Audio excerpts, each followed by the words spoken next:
नमस्कार साथियों, स्वागत है आपका कर्मण्य एकेडमी के इस यूट्यूब चैनल पर। साथियों, स्टैटिक जीके के इस क्लास में आज हम चर्चा करने वाले हैं भारत के राष्ट्रीय प्रतीकों के बारे में। तो आइए जानते हैं भारत के राष्ट्रीय प्रतीकों के बारे में। टॉपिक है हमारा कौन सा? राष्ट्रीय प्रतीक।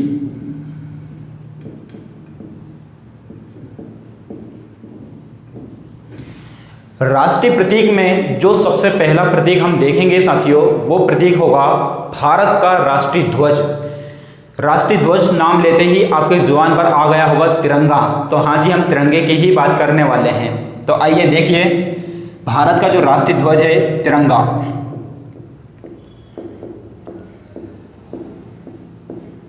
राष्ट्रीय ध्वज क्या है? तिरंगा। अब यहां पर आपका लिखा हुआ है तिरंगा, तो इसके नाम से ही स्पष्ट होता है कि ये कितने रंगों वाला है? 3 रंगों वाला है। अब 3 रंगों वाला है तो आप सभी को पता है कि भारत के राष्ट्रीय ध्वज के वह 3 रंग कौन कौन से हैं।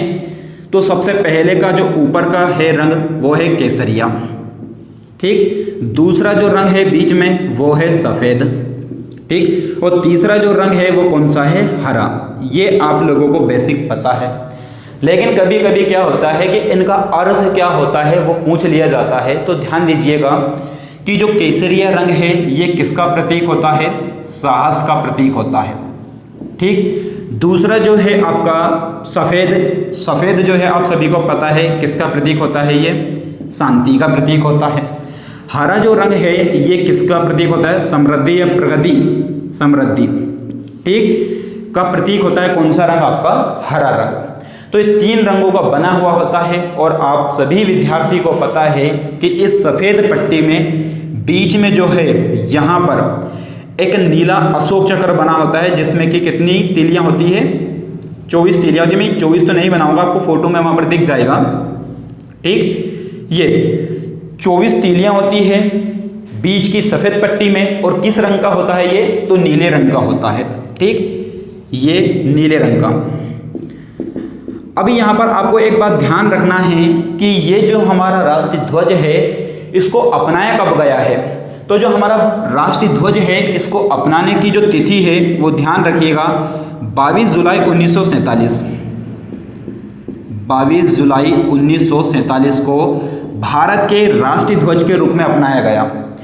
22 जुलाई 1947 आप सभी को पता है आज़ादी के कुछ दिन पहले, 15 अगस्त 1947 को भारत आज़ाद हुआ। उससे कुछ दिन पहले ही भारत के राष्ट्रीय ध्वज के रूप में अपनाया गया। किसे? तिरंगे को। ये तो केवल बेसिक सी जानकारी है कि भाई अपनाया कब गया, कितने रंगों का होता है, किस रंग का अर्थ क्या होता है। अब हम जान लेते हैं कि जो हमारे भारत का राष्ट्रीय ध्वज तिरंगा है उसके इतिहास के बारे में। तो आइए हम इसके इतिहास को जान लेते हैं।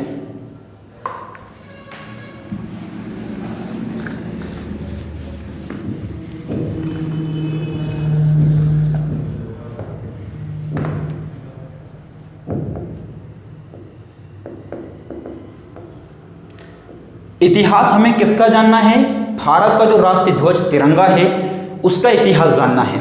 इतिहास में आप लोग यहाँ देख पा रहे होंगे जो फोटो दिख रहा है आपको, उसमें सबसे पहले जो फोटो है वो है 1906 का। यानी कि भारत का जो पहला राष्ट्रीय ध्वज जो अमल में आया था वो कौन सा था? 1906 का। कैसा? तो आप सभी को ध्यान देना है, जो भारत का पहला ध्वज था,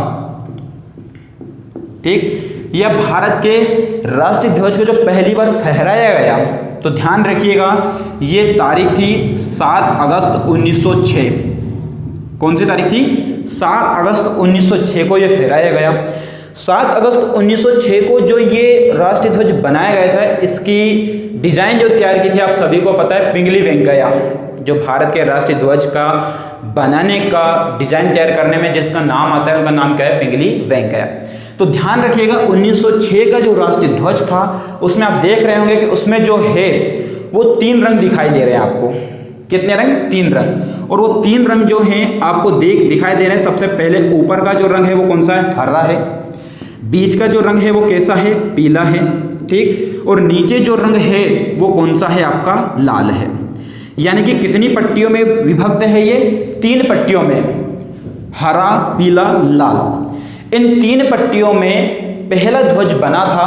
और ये जो पीली पट्टी है इसमें आप देख पा रहे होंगे कि इसमें लिखा हुआ है क्या, वंदे मातरम। क्या लिखा हुआ है, वंदे मातरम लिखा हुआ है, जो कि कौन सी लिपि में लिखा हुआ है, ये आपका ध्यान रखना देवनागरी लिपि में लिखा हुआ है। एक बात और यहां आपको ध्यान देनी है कि जो ये पहली बार भारत का राष्ट्रध्वज 1906 में फहराया गया, ये कहां पर फहराया गया, ज्यादा एग्जाम में यही क्वेश्चन बनता है, तो ध्यान रखिएगा। पहली बार जो फहराया गया ये 1906 में पहली बार, समय बता दिया आपको, ठीक। तो पहली बार इसे फहराया गया पारसी बागान, जो कि कहां पर है आपका, कलकत्ता। पारसी बागान कलकत्ता में फहराया गया पहली बार, ये आपको ध्यान रखना है, ठीक। अब हम इसके आगे की ओर चलते हैं, तो आपको वहीं उसी पिक में दिख रहा होगा दूसरा, जो कि समय है कब का, 1906 के बाद 1907 का। तो आइए इसके बारे में हम थोड़ा जान लेते हैं।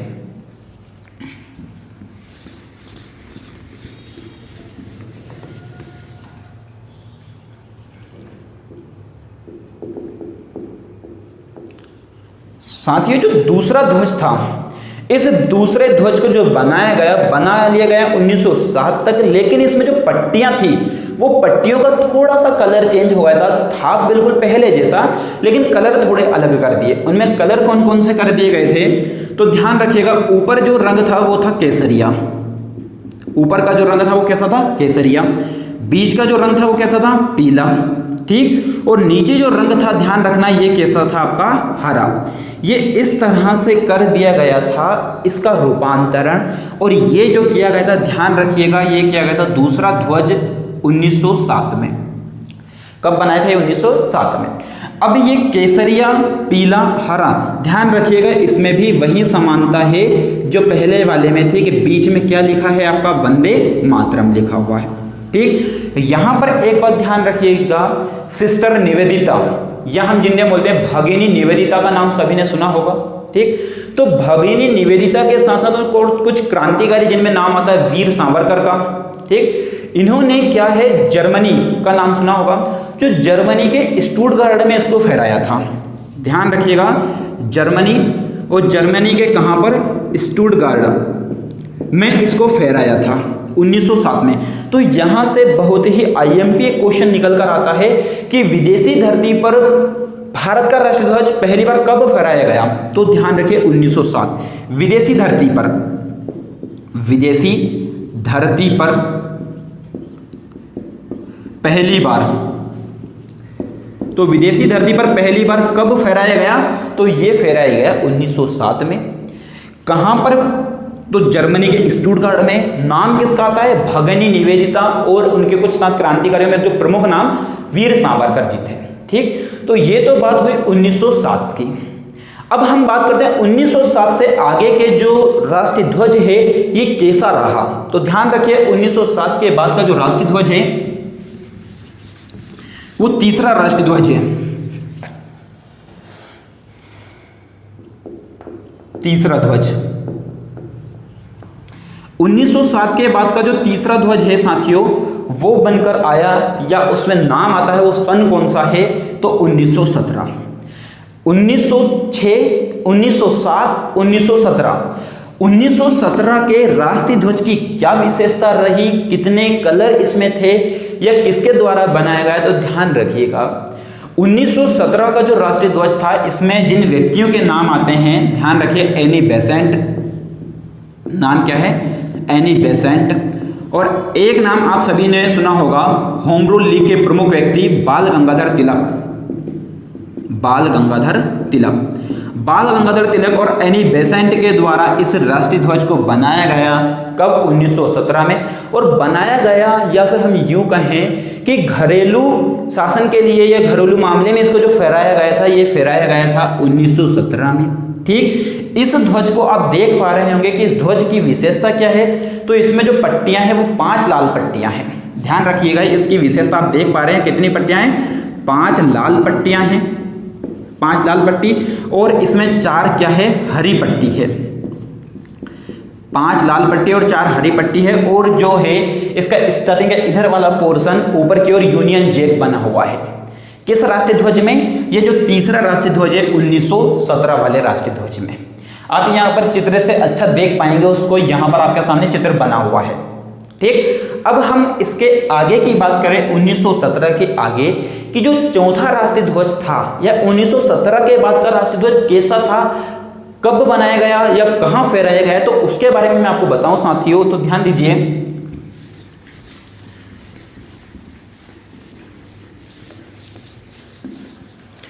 (1917) के बाद जो चौथा राष्ट्रीय ध्वज था, चौथा ध्वज, ये फहराया गया 1921 में। कब फहराया गया? 1921 में कहां पर ये फहराया गया था? बेजवाड़ा। ठीक, बेजवाड़ा आंध्र प्रदेश, बेजवाड़ा आंध्र प्रदेश, या आज वर्तमान में जिसको हम बोलते हैं विजयवाड़ा आंध्र प्रदेश। तो 1921 का जो राष्ट्रीय ध्वज था वो किस प्रकार का था, कितने रंग थे? तो ध्यान दीजिएगा, इसमें दो समुदाय को ऐड किया गया था, एक तो लाल रंग था और एक रंग था आपका हरा। ठीक, आप यहां पर चित्र में देख पा रहे हैं, एक लाल था और एक कौन सा था? हरा। तो यहां पर दो रंग बनाए जाने के कारण, दो रंगों का बनाए जाने का कारण यह था कि जो लाल रंग था ये किसका प्रतीक था? हिंदुओं का, और हरा जो रंग था वो किसका प्रतीक था? मुसलमानों का। तो यहां सही नहीं लगा कि ऐसा नहीं होना चाहिए, केवल दो ही इसमें समुदाय को लिया गया, बाकी समुदाय का क्या होगा, इसमें दूसरे समुदाय तो नहीं है। तो गांधी जी के सुझाव के बाद 1931 मोस्ट आईएमपी चीज, ध्यान दीजिए यहां पर 1931, ये बात है 1917 की हो गई है। अब मैं इसके आगे की बात करता हूं, जो पांचवा ध्वज था वो कैसा था?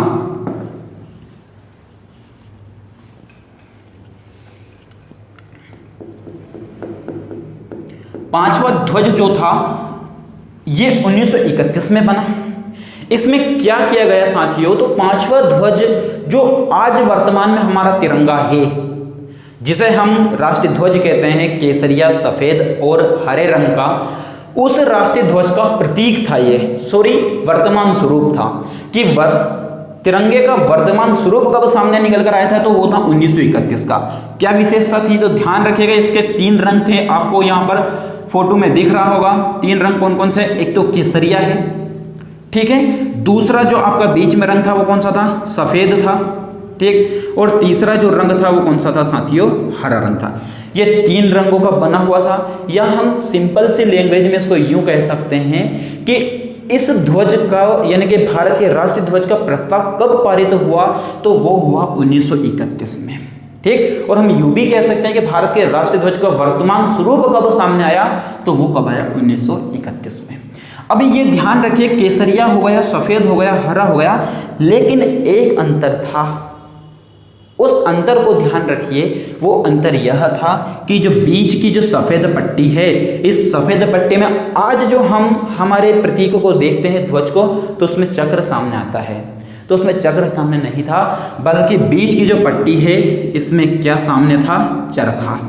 ठीक, ये चरखा साथ में था, ध्यान रखिएगा। तो बीच में क्या था? चरखा। लेकिन जब ये इसके बाद का ध्वज बनकर तैयार हुआ, वो आज वर्तमान में जिसको हम फहराते हैं, उस ध्वज की मैं बात करूं तो 22 जुलाई 1947, और 22 जुलाई 1947 का जो राष्ट्रीय ध्वज था बिल्कुल इसी का रूप था। लेकिन यहां से ध्यान रखिए, ऊपर केसरिया रंग था, ठीक, बीच में कौन सा रंग हो गया आपका? सफेद हो गया, और उसके बाद कौन सा हो गया? हरा। लेकिन ध्यान रखिएगा, यहाँ पर जो सफेद है, इस सफेद पर पहले क्या था? चरखा था, लेकिन यहाँ पर अब क्या हो गया? अशोक चक्र, ठीक, जो कि नीले रंग का बना हुआ है, जिसके अंदर 24 तीलियां हैं, और इसको संविधान सभा के द्वारा कब अपना लिया गया? 22 जुलाई 1947 को। तो ये हमने बात की किसकी? ये इतिहास की बात की कि कैसा इसका स्वरूप रहा था। 1906 में कैसे रंग का था, 1907 में कैसा था, 1917 में कैसा था, 1921 में कैसा था, 1931 में कैसा था, और आपने अंतिम समय में देखा कि 1947 में कैसा और आज कैसा है। ठीक, तो ये तो हो गई बात इतिहास की।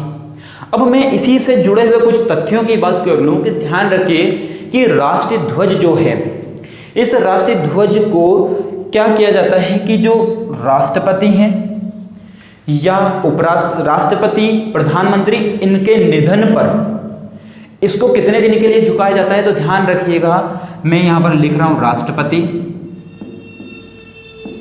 प्रधानमंत्री,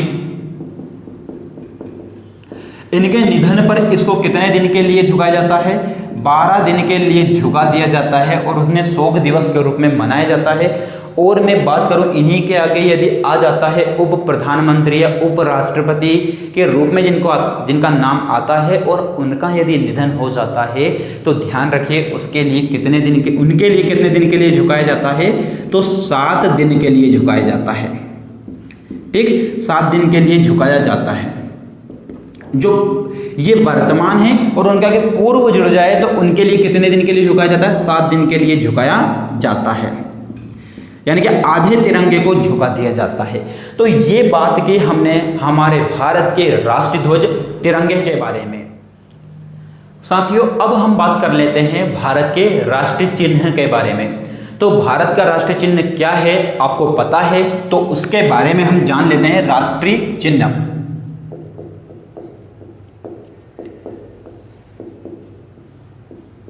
है ना, भारत का जो राष्ट्रीय चिन्ह है साथियों वो है सारनाथ में स्थित अशोक स्तंभ। सारनाथ में स्थित अशोक स्तंभ। सारनाथ कहां पर है? तो ध्यान रखना ये यूपी में, आप फोटो में अच्छे तरीके से देख सकते हैं। ठीक, यहां पर सारनाथ जो बुद्ध में प्रमुख बुद्ध व्यक्ति जो थे तीर्थकार, 24 तीर्थकार, उनमें से एक तीर्थकार का नाम सुना होगा श्रेयंसनाथ। श्रेयंसनाथ के कारण ही इस स्थान का नाम क्या पड़ा है? सारनाथ पड़ा हुआ है। तो सारनाथ में स्थित अशोक स्तंभ। तो ध्यान रखिएगा भारत का जो राष्ट्रीय चिन्ह है वो राष्ट्रीय चिन्ह अशोक स्तंभ है। आकृति आप फोटो में देख ही रहे हैं, लेकिन उसके बावजूद आपको यह मैं बता दूं कि जो राष्ट्रीय ध्वज है इसमें होता क्या है कि एक दूसरे की ओर मुंह करे हुए 4 सिंह बैठे हुए हैं, यानी कि एक दूसरे के विपरीत पीठ किए हुए कितने सिंह बैठे हुए हैं? 4। ध्यान दीजिए, एक तो यहां मैं बना रहा हूं, हालांकि आपको वहां पे अच्छा दिख जाएगा। ये इस तरह आपको एक दूसरे के पीछे पीठ किए हुए दिख जाएंगे, ये 4 सिंह। ठीक, वहीं 4 सिंह के बाद यदि मैं बात करूं तो यहां पर दाईं ओर जो है आपको जो है एक क्या दिखाई देगा? सांड दिखाई देगा। ठीक, और बाईं ओर जो है वो आपको क्या दिखाई देगा? घोड़ा दिखाई देगा। ठीक, वहीं यदि मैं बात करूं तो इसी प्रतीक के नीचे आपको देखने को मिलेगा सत्यमेव जयते। ठीक, और ये जो सत्यमेव जयते लिखा हुआ है, ध्यान रखिए ये कौन सी लिपि में लिखा हुआ है? देवनागरी लिपि में। ठीक, अब देवनागरी लिपि में लिखा, लेकिन ये लिया कहां से गया है? तो ध्यान रखिए बहुत ही प्यारा क्वेश्चन जो बन जाता है। सत्यमेव जयते, सत्य की हमेशा जीत होती है, इसको लिया गया है मुंडकोपनिषद से। एक उपनिषद है, उस उपनिषद का नाम क्या है? मुंडकोपनिषद। तो कहां से लिया गया है? मुंडकोपनिषद से लिया गया है। अब यहां पर एक बहुत ही ज्यादा रोचक तथ्य वाली बात क्या है कि यहां पर सिंह कितने हैं? 4। तो दिखाई भी कितने देते होंगे? 4 नहीं। ध्यान रखिए, इसमें हम यदि सामने की तरफ से देखते हैं तो केवल कितने दिखाई देंगे आपको? ध्यान रखिए 3 सिंह दिखाई देते हैं। दिखाई देने की बात कर रहा हूं, 3 सिंह क्या होते हैं? दिखाई देते हैं। बल्कि होते कितने हैं? होते 4 हैं, लेकिन दिखाई कितने देते हैं? 3 दिखाई देता है। ठीक, वहीं यहाँ पर सांड का यहाँ पर मतलब क्या है कि भारत में पहले ये इतनी मशीनरी वगैरह नहीं हुआ करती थी, तो उस समय कृषि जो की जाती थी वो सांड या बैल के माध्यम से की जाती थी, तो उसका प्रतीक है ये, कृषि का प्रतीक। बाकी यहाँ पर घोड़े की बात करें तो ये एक साहस का प्रतीक है। ठीक ठीक, इसी के बाद यदि मैं बात करूँ कि इसको अपनाया कब गया? मोस्ट IMP चीज। ठीक, तो ध्यान दीजिए इसे जो अपनाया गया है वो तारीख है 26 जनवरी 1950। हमने अभी देखा था कि राष्ट्रीय ध्वज को कब अपनाया था? 22 जुलाई 1947। इसे कब अपनाया गया है? तो 26 जनवरी 1950। ये आपको ध्यान देने वाली बात है। ज़्यादातर एग्जाम में क्वेश्चन ये यहाँ से बनाता है कि इसमें कितने सिंह दिखाई देते हैं, तो ध्यान रखना 3 दिखाई देता है। होते कितने हैं? 4 हैं। और यहाँ पर सांड होता है, यहाँ पर क्या होता है? घोड़ा होता है। ठीक, नीचे क्या लिखा होता? सत्यमेव जयते। किस लिपि में? देवनागरी लिपि में। और ध्यान रखिए यहाँ पर किससे लिया गया है? ये तो मुंडकोपनिषद से लिया गया है। साथियों अब हम बात कर लेते हैं भारत के राष्ट्रीय गान और राष्ट्रीय गीत के बारे में। तो चलिए पहले जानते हैं राष्ट्रीय गान के बारे में कि भारत का राष्ट्रीय गान कौन सा है। राष्ट्रीय, या चलो इसको राष्ट्रीय गीत से पहले मैंने क्या लिखा भी, राष्ट्रगान है ना, राष्ट्रगान। तो सभी को पता होगा कि भारत का जो राष्ट्रगान है जिसको हम मॉर्निंग सॉन्ग ऑफ इंडिया के नाम से जानते हैं, तो ध्यान रखना ये है जन गण मन अधिनायक जया है। ठीक, तो यहाँ पर जो है राष्ट्रीय गान वो कौन सा है, जन गण मन। ठीक, ये जो जन गण मन अधिनायक जया है इसको जो अपनाया गया है, ध्यान रखिएगा, इसको 24 जनवरी 1950 को अपनाया गया। इससे पहले हमने कब तारीख देखी थी, 26 जनवरी, लेकिन ये वाली तारीख कौन सी है, 24 जनवरी। अपनाया गया है 24 जनवरी 1950। सर रचिता कौन है, बहुत लोग कंफ्यूज होते हैं, तो मैं यहाँ पर आपको एक बात बताऊँ, हालांकि मैं ट्रिक का इस्तेमाल नहीं करता। रचिता की यदि हम बात करें राष्ट्रीय गान में, तो ध्यान रखना इसमें नाम आता है रविंद्रनाथ टैगोर। नाम किसका आता है, रविंद्रनाथ टैगोर। ठीक, अब यहाँ पर एक बात ध्यान रखना, रविंद्रनाथ, यहाँ भी नाया है, यहाँ भी नाया है, तो जब हम जन गण मन को लिखते हैं तो इसमें 2 बार ना आ जाता है। ठीक, तो 2 बार नाम किस में आता है, रविंद्रनाथ टैगोर, तो इसमें नाम में आता है रविंद्रनाथ टैगोर, तो इसके रचिता कौन है, रविंद्रनाथ टैगोर है। ठीक, ये जो जन गण मन अधिनायक जया है लिखा हुआ है, ये कौन सी भाषा में लिखा हुआ है, तो ध्यान रखना कोई गलती से हिंदी मत लिख देना। ये जिस भाषा में लिखा है वो भाषा कौन सी है, बांग्ला भाषा या बंगाली भाषा में लिखा गया है। ठीक, ये जो राष्ट्रीय ध्वज है, इस राष्ट्रीय ध्वज को गाने में जो समय लगता है, एक्चुअल समय जो लगता है वो कितना सेकंड लगता है, आप सभी जानते हैं, बचपन में खूब गाया होगा, 52 सेकंड लगता है। लेकिन संक्षिप्त रूप में इसको गाने में कितना समय लगता है, तो संक्षिप्त रूप में इसे केवल 20 सेकंड में गाया जा सकता है। कितने सेकंड में, 20 सेकंड में। 20 सेकंड में कैसे, तो ध्यान रखिए इसके पहले की 2 लाइन और अंतिम की 2 लाइन को गाकर इसको क्या कर दिया जाता है, समाप्त कर दिया जाता है। जब किसी की जल्दी में ये गाया जाता है तो उस समय की बात कर रहा हूं मैं। ये जो राष्ट्रीय ध्वज है, इस राष्ट्रीय ध्वज के अंतर्गत जो पदों की संख्या है, ध्यान रखना वो पद कितने हैं, 5 हैं। इसके अंदर पद कितने हैं, 5 है। यदि हम यहाँ पर एक सबसे महत्वपूर्ण फैक्ट जो एग्जाम में क्वेश्चन बनाता है कि भारत के राष्ट्रीय गान को पहली बार कब और कहाँ गाया गया, तो ध्यान रखना कब की यदि मैं बात करूं तो ये गाया गया 27 दिसंबर 1911। ठीक, दूसरा क्वेश्चन है कि सर पहली बार कहाँ गाया गया, तो ध्यान रखिए पहले जो भारत की राजधानी हुआ करती थी 1911 से पहले, वो क्या हुआ करती थी, कलकत्ता, तो वहां पर इसे पहली बार गाया गया 27 दिसंबर 1911 को। ठीक, अब यदि हम इसी को आगे लेकर चले तो ये जो भारत का राष्ट्रीय गान है, इस राष्ट्रीय गान का अंग्रेजी में अनुवाद किसने किया, तो ध्यान रखिएगा अंग्रेजी में अनुवाद, अंग्रेजी में अनुवादकर्ता जो है इसके कोई और नहीं है, जिनके द्वारा लिखा गया उन्हीं के द्वारा इसका अनुवाद किया गया जन गण मन का। तो ध्यान रखिए किसके द्वारा, रविंद्रनाथ टैगोर, रविंद्रनाथ टैगोर। एक बात यहाँ पर किस नाम से, तो मॉर्निंग सॉन्ग ऑफ इंडिया, यानी कि सुबह से हम गाते हैं ना, तो उस नाम से इसका वर्णन किया है। ठीक, और एक बात कि इसको किस व्यक्ति की धुन पर गाया जाता है, किसने इसको धुनबद्ध किया है, तो ध्यान रखिए जिसकी तर्ज पर गाया जाता है, जिसकी तर्ज पर गाया जाता है या ले के अनुसार गाया जाता है, तो उसमें नाम आता है मेरे साथियों, वो है राम सिंह ठाकुर। नाम एक प्रसिद्ध व्यक्ति है राम सिंह ठाकुर, इनकी तर्ज पर गाया जाता है किसे, भारत के राष्ट्रीय गान को। तो ये तो सिंपल सी बात हुई थी कि अभी कुछ समय पहले 2016 के समथिंग हर टाकीज में या सिनेमा में इसको गाने की अनुमति दी गई थी, सर्वोच्च न्यायालय ने ऐसा कहा था, लेकिन अब ये अमल में नहीं लिया जा रहा है। ठीक, तो ध्यान रखिए अपने को वहां नहीं जाना है, अपने को इन फैक्टों से बात याद रखनी है कि पहली बार कब गाया गया, कहाँ गाया गया, अंग्रेजी में अनुवाद किसने किया गया, दूसरी बात इसको कब अपनाया गया। ठीक, तो आप लोगों ने इतना देख लिया होगा ये। ठीक, अब हम बात कर लेते हैं इसी के आगे राष्ट्रीय गीत की।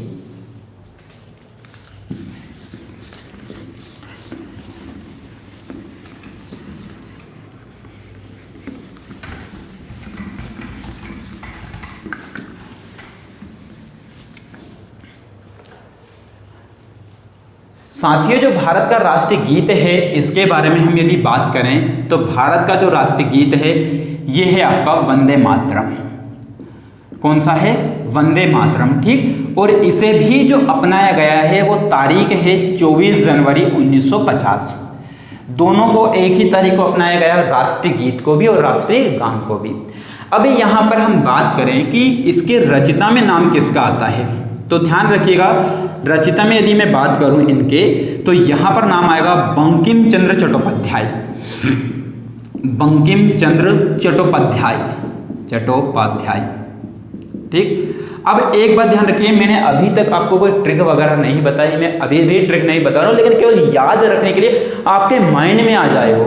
तो ध्यान रखना, यहाँ पर आप बंकिम लिखते हो तो कुछ वाह जैसी आकृति बनती है। ठीक, और वाह जैसी आकृति बनती है और यहाँ पर भी कुछ ऐसी ही आकृति है। तो भारत के राष्ट्रीय गीत के रचयिता राष्ट्रीय गीत है कौन सा? वंदे मातरम। तो वाह से आप यहाँ याद रख सकते हैं कि किसके द्वारा इसको लिखा गया है, तो बंकिम चंद्र चट्टोपाध्याय के द्वारा। ठीक, अभी यहाँ पर ध्यान सुनिएगा, यदि मैं इसकी भाषा की बात करूँ कि किस भाषा में लिखा गया, तो ध्यान रखिएगा ये संस्कृत भाषा में लिखा गया है, हिंदी बांग्ला नहीं है। ये किस भाषा में लिखा गया? संस्कृत भाषा में लिखा गया। अब यहाँ पर इसको गाने में जो समय लगता है वो समय कितना लगता है, तो 1 मिनट 5 सेकंड का समय लगता है। इसको डायरेक्टली भी लिख दिया जाता है साथियों 65 सेकंड, तो आप घबराना नहीं, इसी को तोड़कर लिखा हुआ है। ठीक, तो ये जो बंकिम चंद्र चट्टोपाध्याय जी हैं, इनका एक उपन्यास था और उस उपन्यास के बारे में आप लोगों ने सुना होगा, आनंद मठ। उपन्यास का नाम क्या था? आनंद मठ। तो इन्हीं के उपन्यास आनंद मठ से लिया गया है कौन सा गीत आपका? वंदे मातरम। ठीक, जैसे कि भारत का राष्ट्रीय वाक्य सत्यमेव जयते कहां से लिया गया? मुंडकोपनिषद से। उसी तरह यहां पर भारत का राष्ट्रीय गीत वंदे मातरम कहां से लिया गया है? आनंद मठ से लिया गया है। ये आपको याद रखनी है। किससे रिलेटेड बात है ये? आपके भारत के राष्ट्रीय गीत वंदे मातरम से लेकर। साथियों, इस गीत को जो पहली बार गाया गया था वो कब और कहां गाया गया था, तो ये और देख लीजिएगा। पहली बार कब, तो ध्यान रखिएगा, इसको पहली बार गाया गया था 1896 में। भारत का जो राष्ट्रीय गीत पहली बार कब गाया गया था? 1896 में। और दूसरा क्वेश्चन है कि कहाँ गाया गया था, तो कहाँ में नाम आएगा? वही स्थान कलकत्ता। ठीक, तो ध्यान रखिए, पहली बार 1896 में और कहाँ? कलकत्ता। अब एक क्वेश्चन यहाँ पर कि इस गीत का अंग्रेजी में अनुवाद करने वाले व्यक्ति का नाम क्या था, तो अंग्रेजी में जिस व्यक्ति के द्वारा इसका अनुवाद किया गया, तो ध्यान रखिए उनका नाम था अरविंदो घोष। नाम क्या था उनका? अरविंदो घोष नाम था। और दूसरी बात एक और ध्यान दीजिएगा कि जिसकी तर्ज पर वर्तमान में, ध्यान रखिए, वर्तमान में जिसकी तर्ज पर गाया जाता है, जिसको लेबद्ध किया, तो ध्यान रखिए उनमें नाम आता है पन्नालाल घोष। कि पन्नालाल घोष जो थे उन्हीं की तर्ज पर इसको गाया जाता है। किसे?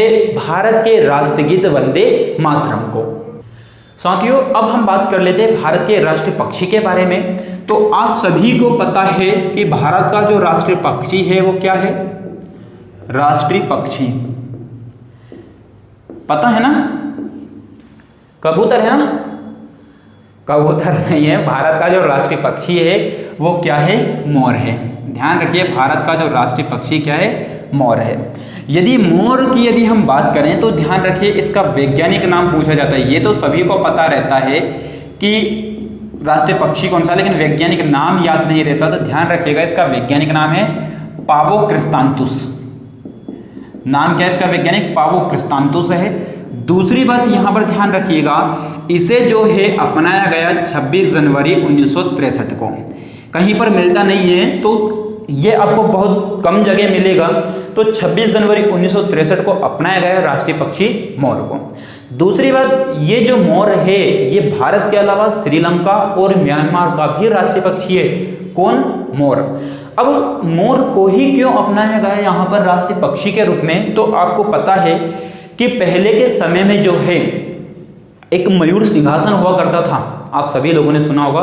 तो उस मयूर सिंहासन के कारण ध्यान रखिएगा यहाँ पर राष्ट्रीय पक्षी जो है वो कौन सा बनाया गया, मोर बनाया गया। ठीक, अब राष्ट्रीय पक्षी के बाद यदि मैं बात करूं राष्ट्रीय पशु क्या है, राष्ट्रीय पशु क्या है, तो ध्यान रखिए भारत का राष्ट्रीय पशु जो है वो कौन सा है, हाँ बाघ ही है ना, और कुछ नहीं है। भारत का जो राष्ट्रीय पशु है वो है बाघ। ठीक, और इसे जो अपनाया गया है, ध्यान रखिए ये अपनाया गया 1973 में।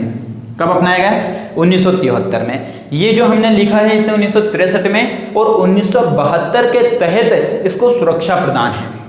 ठीक, और यहाँ जो अपनाया गया ये 1973 में है। यहाँ पर बाघ का जो वैज्ञानिक नाम मिलेगा साथियों आपको, वैज्ञानिक नाम, तो ध्यान रखिए इसका वैज्ञानिक नाम है पैंथेरा, ये तो याद तो रखना पड़ेगा, पैंथेरा टाइग्रिस, पैंथेरा टाइग्रिस लिन्नायस, लिन्नायस ये इसका वैज्ञानिक नाम है। किसका वैज्ञानिक नाम है? ये बाघ का वैज्ञानिक नाम है। ठीक, अब यहाँ 1973 से पहले ऐसा बताया जाता था कि ये जो है बाघ से पहले शेर भारत का राष्ट्रीय पशु हुआ करता था, लेकिन अब हमें ध्यान रखना है 1973 के बाद किसे कहा जाता है? बाघ को। और ध्यान रखिएगा अभी हाल ही में एक बाघ जनगणना की रिपोर्ट की गई थी, बाघ जनगणना 2018। उस बाघ जनगणना 2018 में भारत ने गिनीज बुक वर्ल्ड में अपना नाम रिकॉर्ड करवा लिया। वो कैसे करवा लिया कि भारत को 2022 तक बाघों की संख्या में अधिकता कर ली थी। जब एक लक्ष्य रखा गया था कि हमारे देश में इतने बाघ होने चाहिए 2022 तक, तो 2022 से पहले ही उन बाघों की संख्या को भारत में अचीव कर लिया गया। इसलिए यह रिकॉर्ड जो है गिनीज बुक वर्ल्ड में रिकॉर्ड हो गया है। तो भारत की जनगणना, बाघ की जनगणना 2018 को गिनीज बुक वर्ल्ड में रिकॉर्ड किया गया है। ध्यान रखिएगा अभी समथिंग 2697 लगभग बाघ हैं भारत में। उनमें से यदि कहीं पर पूछा जाए कि टाइगर स्टेट का दर्जा किसे प्राप्त है, ठीक, तो ध्यान रखिएगा टाइगर स्टेट का दर्जा जो प्राप्त है वो है आपका किसे? मध्य प्रदेश। किसे है साथियों? मध्य प्रदेश को। अभी कुछ दिन पहले ये कर्नाटक के पास चला गया था, लेकिन वापस से अब ज्यादा संख्या बाघ की कहां पर है? मध्य प्रदेश में है। तो ये जो बात की हमने, ये राष्ट्रीय पशु की बात की, ये जो बात की है ये राष्ट्रीय पक्षी की है। अब हम बात कर लेते हैं राष्ट्रीय नदी की, कि भारत की जो राष्ट्रीय नदी है वो कौन सी है।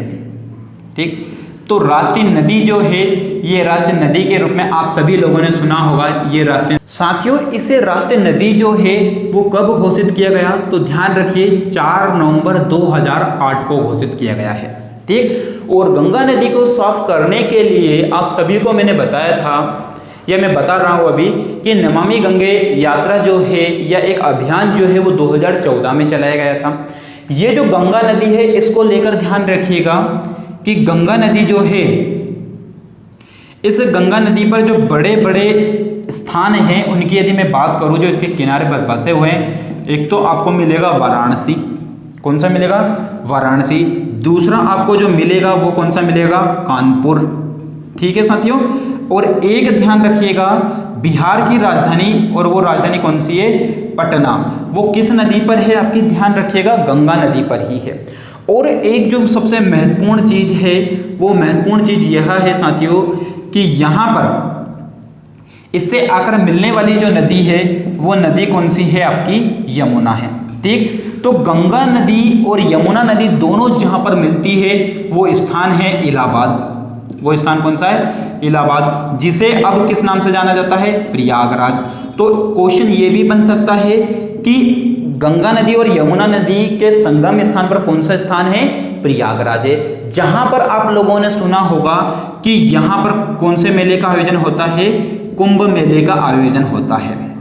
ठीक, कुंभ मेले का आयोजन यहाँ पर होता है। जैसे कि आपने सुना होगा नासिक, हरिद्वार, उज्जैन और इलाहाबाद, यहाँ पर क्या होते हैं? आपके कुंभ मेले का आयोजन। तो अपने को यहाँ पर याद रखना है कि भाई राष्ट्रीय नदी कौन सी है? गंगा है। कब घोषित किया है? 4 नवंबर 2008 को। भारत की सबसे बड़ी नदी कौन सी है? तो गंगा है, 25-25 किलोमीटर जिसकी लंबाई है। ये तो राष्ट्रीय नदी हुई। अब राष्ट्रीय नदी के बाद मैं बात करूं राष्ट्रीय जलीय जीव, तो ध्यान रखिएगा भारत का जो राष्ट्रीय जलीय जीव है उसमें नाम आएगा इसी के आधार पर गंगा डॉल्फिन। नाम क्या है? गंगा डॉल्फिन। भारत का जो राष्ट्रीय जलीय जीव है, ध्यान रखिएगा, क्या है? गंगा डॉल्फिन है। यहाँ पर मैं गंगा नदी की बात करी तो एक बात और बता दूं आपको कि जो गंगा नदी है, इस गंगा की एक छोटी सी धारा है हुगली, और उस हुगली के मुहाने पर, चलो हुगली के मुहाने पर तो छोड़ मैं आपको बाद में बताऊंगा, लेकिन गंगा और ब्रह्मपुत्र नदी, इधर से एक नदी आएगी जो कि ब्रह्मपुत्र नदी है, इन दोनों के मुहाने पर दुनिया का सबसे बड़ा डेल्टा है, और उस डेल्टा का नाम क्या है आपका? सुंदरवन डेल्टा। सुंदरवन डेल्टा जो कि सबसे ज्यादा प्रसिद्ध है, ध्यान रखिएगा। दुनिया का सबसे बड़ा डेल्टा कौन सा? सुंदरवन डेल्टा। किन दो नदियों के संगम पर? तो गंगा और ब्रह्मपुत्र नदी के संगम पर। दूसरी बात, राष्ट्रीय जलीय जीव कौन सा है? तो राष्ट्रीय जलीय जीव कौन सा है? गंगा डॉल्फिन है। नदी कौन सी है? गंगा है। भारत की राष्ट्रीय नदी कौन सी है? गंगा है। साथियों, यहाँ जो राष्ट्रीय जलीय जीव है गंगा डॉल्फिन, इसका जो वैज्ञानिक नाम है, ध्यान रखिएगा, प्लाटानिस्टा गैगेटिक। नाम क्या है इसका? प्लाटानिस्टा गैगेटिक। और इसे जो अपनाया गया है, ये अपनाया गया है 2009 में। कब अपनाया गया है? 2009 में। अब इसके बाद हम बात कर लेते हैं भारत के राष्ट्रीय पुष्प की, कि भारत का जो राष्ट्रीय पुष्प है वो राष्ट्रीय पुष्प कौन सा है? तो सभी को पता है राष्ट्रीय पुष्प कौन सा है? गुलाब का फूल है ना? हाँ, तो वो नहीं है, ध्यान रखना। यहाँ पर जो है राष्ट्रीय पुष्प वो कौन सा है? कमल है। ठीक। और कमल जो है इसका वैज्ञानिक नाम जो है, ये ज्यादातर पूछा जाता है वैज्ञानिक नाम। तो वैज्ञानिक नाम जो है इसका नेलम्बो न्यूसीफेरा। नेलम्बो न्यूसीफेरा। नेलम्बो न्यूसीफेरा इसका क्या है? वैज्ञानिक नाम है। किसका? कमल का। ये जो कमल का फूल है ये 2-3 रंग का होता है, एक तो सफेद रंग का होता है, एक गुलाबी रंग का होता है। ये याद रखना कि सफेद का भी होता है और गुलाबी का भी होता है। ठीक। अब हम बात करते हैं राष्ट्रीय पुष्प के बाद यहाँ पर राष्ट्रीय विरासत पशु की। राष्ट्रीय विरासत पशु, और भारत का जो राष्ट्रीय विरासत पशु है सभी को पता है। राष्ट्रीय पशु की बात नहीं कर रहा हूं, धरोहर की बात कर रहा हूं। राष्ट्रीय विश्व धरोहर पशु कौन सा है? तो ध्यान रखिएगा विरासत पशु कौन सा है, तो इसमें नाम आता है हाथी का। राष्ट्रीय विरासत पशु कौन सा है? हाथी है। जिसे कब अपनाया गया? तो ध्यान रखिएगा, इसे 22 अक्टूबर 2010 को अपनाया गया। चलो लिख देता हूं मैं, 22 अक्टूबर 2010 को अपनाया गया है एफिलास इंडिका। ठीक। अब हम इसके आगे चलते हैं। राष्ट्रीय विरासत पशु के बाद क्या हुआ? हाथी। अब इसके बाद हम बात करते हैं भारत की राष्ट्रीय पंचांग कौन सी है? राष्ट्रीय पंचांग। ठीक। तो ध्यान रखिए, पंचांग जो है वो है, ये किसके आधार पर है? तो ध्यान रखिए, भारत का जो राष्ट्रीय पंचांग है वो है शक संवत के आधार पर। शक संवत। ठीक। और ये जो शक संवत प्रारंभ किया गया था, एक कुषाण वंश के शासक जिनका नाम मिलता है कनिष्क, उनके द्वारा प्रारंभ किया गया था 78 ईस्वी में। कब किया गया था इसे? 78 ईस्वी में। बल्कि सर इस पंचांग को अपनाया कब गया?